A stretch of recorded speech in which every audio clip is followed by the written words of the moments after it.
अरे सुन रहा हूँ देवी। तो सुन रहे हैं तो उठते काहे नहीं है? शौक से थोड़ी सुता हूँ, तबीयत खराब है। तबीयत खराब नहीं होगा, इतना भांग गाजा काहे खाते पीते हैं?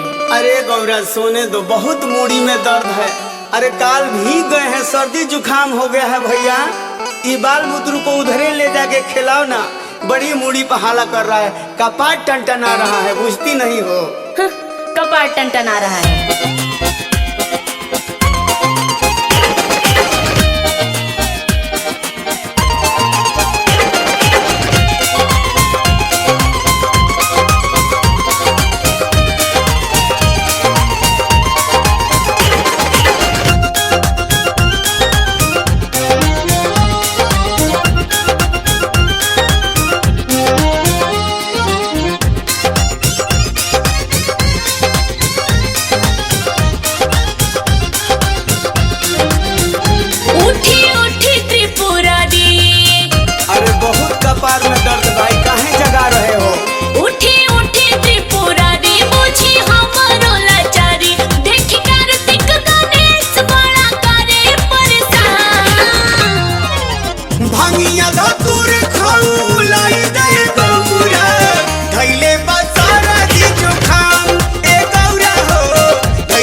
बताई धनी टन के कपार हो, गतर गतर टूटे देहिया हमार हो।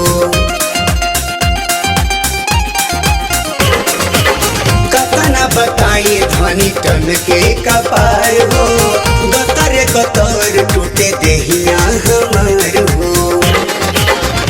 छोड़े कायल नशा पानी,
गवा जरूर जी, पीसी के पिया दी तनी भंगिया धतूर जी।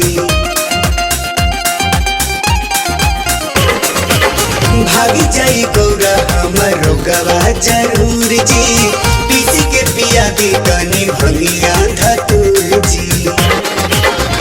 हंसतारे क्षमा काजल,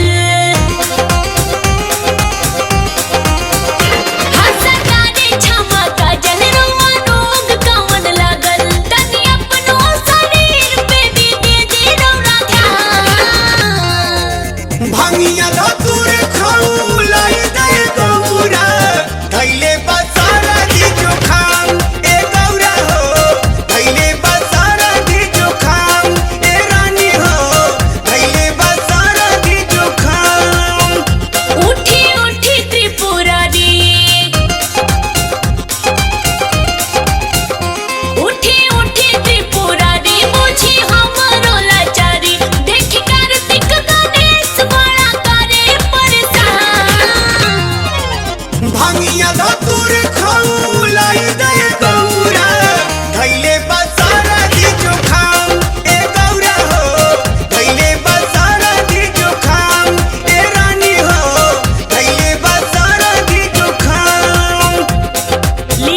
लीजिए भांग धतूर। अब रोज रोज ये बहाना नहीं चलेगा, मेरे बस का नहीं है।